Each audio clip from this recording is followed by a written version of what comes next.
नमस्कार मित्रांनो, तुम्हाला तर माहितीच आहे की 19 तारखेला धुरंधर द रिवेंज हा सिनेमा रिलीज झालेला आहे. आणि मित्रांनो, माझ्या मनामध्ये या सिनेमाची एवढी एक्साइटमेंट होती की मी पहिल्याच दिवशी जाऊन हा सिनेमा बघून आला. मित्रांनो, सिनेमा पाहून झाल्यानंतर प्रेक्षकांच्या रिॲक्शन काहीशा अशा होत्या. या सिनेमामुळे थिएटर मालकांचे रिॲक्शन्स काहीसे असे आहेत. पैसा ही पैसा होगा. आणि ज्याप्रमाणे काही क्रिटिक्सची धुरंधर 1 ला बघून जळाली होती, त्यांची स्थिती धुरंधर 2 नंतर काहीशी अशी आहे. मेरा तो इतना लाइफ खराब हो गया है, इतना लाइफ खराब हो गया है मेरा. मित्रांनो, या सिनेमामध्ये नक्की काय काय आहे हे मी सांगणार आहेच, परंतु कटप्पाने बाहुबली को क्यों मारा ह्या प्रश्नाचे उत्तर मिळाल्यानंतर धुरंधर मधले बडे साहब नक्की कोण आहेत हा प्रश्न संपूर्ण भारताला पडला होता. या प्रश्नाचे उत्तर देखील या सिनेमामध्ये आपल्याला पाहायला मिळणार असले तरी ते तुम्हाला मैं नहीं बताऊंगा. रणवीर सिंग सोबतच या सिनेमामध्ये एक असे महत्त्वपूर्ण पात्र आहे ज्याच्याबद्दल तुम्हाला मैं नहीं बताऊंगा. मित्रांनो, या सिनेमामध्ये एवढे ट्विस्ट अँड टर्न्स आहेत की ते पाहिल्यानंतर तुम्हाला जलेबी देखील सरळ वाटायला लागेल. ह्याकरताच जर सिनेमाबद्दल मी काही जास्त बोललो तर नक्की स्पॉइलर होऊन जाईल. म्हणूनच मैं नहीं बताऊंगा. तर मित्रांनो, मी अर्थात तुमचा लाडका मयूर तुमच्यासाठी घेऊन आलेला आहे धुरंधर द रिवेंज या सिनेमाचा एक स्पेशल रिव्ह्यू तुमच्या हक्काच्या लाडक्या चॅनलवरती, ज्याचं नाव आहे नॉलेज कट्टा.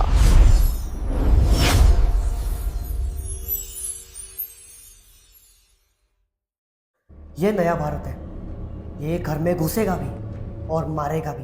मित्रांनो, ह्याच लाईनला सार्थ ठरवत भारतामध्ये मल्टी टॅलेंटेड म्हणून उदयास आलेल्या आणि फ्युचरमधल्या लेजेंडरी डायरेक्टरमध्ये ज्याचं नाव बनलं जाणार आहे अशाच आदित्य धर यांनी धुरंधर सारख्या कॉम्प्लेक्स स्टोरी सोबत ती अशक्य गोष्ट साध्य करून दाखवलेली आहे जी मोठमोठ्या डायरेक्टरना आतापर्यंत करता आली नाहीये. मित्रांनो, विचार करा, प्रेक्षकांना जवळपास 4 तास थिएटरमध्ये बसायला भाग पडत त्यांच्याकडूनच करोडोचा गल्ला जमा करणं, भाई ही काय साधी गोष्ट नाही मिळत.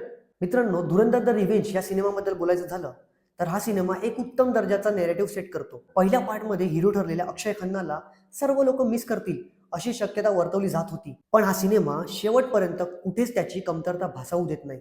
हा, पण त्याचा या सिनेमामध्ये रोल आहे की नाही हे काय मैं नहीं बताऊंगा. मित्रांनो, हा संपूर्ण सिनेमा एकूण 7 भागांमध्ये अर्थात 7 चॅप्टरमध्ये डिवाइड केलेला आहे. मित्रांनो, पहिलाच चॅप्टर आपल्याला एक्साइटमेंट लेवलच्या पीक वरती घेऊन जातो. मित्रांनो, धुरंधर 1 ज्या लेवलला संपतोय त्याच लेवल पासून धुरंधर द रिवेंज या सिनेमाची स्टोरी स्टार्ट होते. मित्रांनो, रणवीर सिंग अर्थात जसकिरत सिंग रांगी का एक किलिंग मशीन म्हणून उदयास येतो हे पहिल्या चॅप्टर मध्ये आपल्याला पाहायला मिळते. पुढे जाऊन जसकिरत ते हमजा मजारी पर्यंतचा त्याचा प्रवास पहिल्या 2 चॅप्टर मध्ये आपल्याला पाहायला मिळून जातो. एक स्पाय कशा प्रकारे तयार केला जातो, त्याची कामे काय काय असतात हे सर्व आपल्याला इथे पाहायला मिळते. मित्रांनो, हा सिनेमा स्पाय मॉड्यूल वरती आधारित असलेल्या बॉलिवूडच्या या आधीच्या काही सिनेमांचा फेक नॅरेटिव्ह उद्ध्वस्त करताना दिसून येतोय. मित्रांनो, एका स्पायचं आयुष्य हे परदेशामध्ये जाऊन ISI एजंट सोबत एखाद्या गाण्यावरती नाच गाणे करण्यापुरता मर्यादित नसून सर्वात आधी माझा देश आणि देशाच्या हितासाठी दिलेलं मिशन पूर्ण करत वेळ प्रसंगी आपल्या जीवाची आहुती देत सर्वोच्च बलिदान देणं हे असते. मित्रांनो, रणवीर सिंगने स्क्रीनवरती अजून एक असं पात्र साकार केलेलं आहे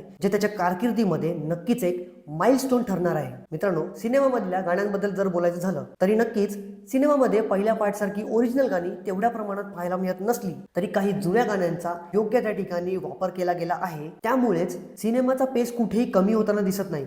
उलट ही गाणी त्या स्पेसिफिक सीनला अजूनच इंटरेस्टिंग बनवताना दिसून येत आहेत. मित्रांनो, सिनेमाची एकंदरीत गोष्ट म्हणा, प्रत्येक कॅरेक्टरची ऍक्टिंग म्हणा, सीन मधली डिटेलिंग म्हणा, सारं काही एकंदरीत एक नंबर आहे. स्पाय नेटवर्कला तयार केल्यानंतर त्या नेटवर्क मधले सर्व ॲसेट्स कशा प्रकारे आपलं काम करतात आणि पुढे जाऊन सर्वात महत्त्वाच्या असलेल्या ॲसेटला वाचवण्यासाठी आपल्या जीवाची आहुती कशाप्रमाणे देतात हे पाहत असतानाच खरंच मित्रांनो कुठेतरी मन भरून येते. मित्रांनो, सिनेमामधला सर्वात मोठा स्पॉइलर हा शेवटला त्या कारमध्ये बघायला मिळतो, जे बघितल्यावरती संपूर्ण पब्लिकची रिॲक्शन ही काही अशी होती.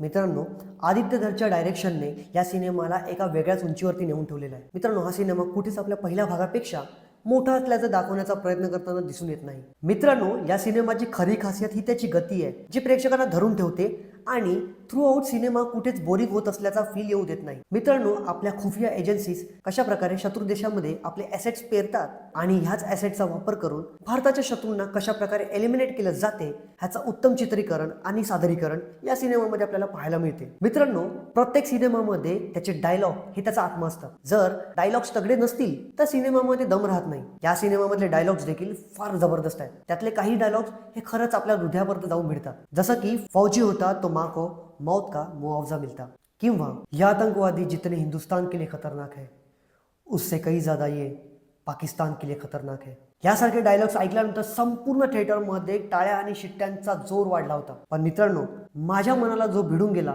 तो डायलॉग होता, हर इंसान की कीमत होती है, ईमानदार आदमी की थोडी ज्यादा कीमत होती है. अशाच साऱ्या एका मागोमाग येणाऱ्या डायलॉगमुळे हा सिनेमा एक्साइटमेंट लेवलचं शिखर गाठताना दिसून येतो. मित्रांनो, सिनेमामधल्या कास्टबद्दल वेगळं काही मी बोलावं असं मला वाटत नाही. प्रत्येक कलाकाराने आपलं आपलं पात्र उत्तम दर्जाच्या ऍक्टिंगद्वारे एका एक्स्ट्रीम लेवलला नेऊन ठेवलेलं आहे. प्रत्येकाचा अभिनय म्हणा, डायलॉग डिलिव्हरी म्हणा, सर्व काही एक नंबर बघायला मिळते. प्रत्येक जणांनी आपलं काम जरी चांगलं केलं असलं तरी मित्रांनो, राकेश बेदी सरांचं नाव इथे मी स्पेशली घेऊ इच्छितो. मित्रांनो, दोन्ही सिनेमामध्ये त्यांचं जमाली हे कॅरेक्टर फारच अंडररेटेड दिसत असलं तरीही त्यांचा या सिनेमावरचा प्रभाव फार मोठा बघायला मिळतो. हा सिनेमा फार लोकांना आवडणार आहे, हा, पण काही लोकांच्या नक्कीच पचनी पडणार नाही मिळत. जसं की आपल्या शेजाऱ्यांना त्यांचा खराखुरा काळा चेहरा या सिनेमामध्ये तंतोतंतपणे दाखवण्यात आलेला आहे आणि त्याचद्वारे पाकिस्तान इज इक्वल टू आतंकवाद ह्याचं योग्य समीकरण संपूर्ण जगासमोर आणण्यामध्ये हा सिनेमा कुठेतरी यशस्वी ठरल्याचं दिसून येते. मित्रांनो, भारतातल्याही काही लिब्रांडूंना हा सिनेमा पाहिल्यानंतर जुलाब लागण्याची शक्यता वर्तवली जात आहे. अर्थात त्यांच्या अबू पाकिस्तानला उघडनागड केल्यामुळे ह्यांच्या बुडाखाली लागलेली आग त्यांना या सिनेमाच्या विरोधामध्ये आदळआपट करायला भाग पाडू शकते. मित्रांनो, तुम्हाला एक सिक्रेट सांगतो. माझ्या सूत्रांकडून मिळालेल्या माहितीनुसार पाकिस्तानमध्ये आणि भारताच्या काही भागांमध्ये बर्नॉलची फार मोठ्या प्रमाणामध्ये कमतरता जाणवू लागलेली आहे आणि त्याचं कारण धुरंधर हा सिनेमा सांगितला जातोय. मित्रांनो, असा होता हा धुरंधर द रिवेंज या सिनेमाचा रिव्ह्यू. तर मित्रांनो, जर तुम्ही हा सिनेमा पाहिला असेल तर तुम्हाला हा सिनेमा कसा वाटला हे मला कमेंट बॉक्समध्ये नक्कीच कळवा. व्हिडिओ जर तुम्हाला आवडला असेल तर आपल्या चॅनलला सबस्क्राईब करा, ही बेल आयकॉन दाबा, जेणेकरून पुढच्या प्रत्येक व्हिडिओचं नोटिफिकेशन तुम्हाला वेळोवेळी मिळत राहील. सोबतच या व्हिडिओला लाईक करायला विसरू नका आणि आपल्या मित्रांपर्यंत शेअर करायला विसरू नका. तर भेटूयात पुढच्या व्हिडिओमध्ये. तोपर्यंत जय हिंद, जय महाराष्ट्र.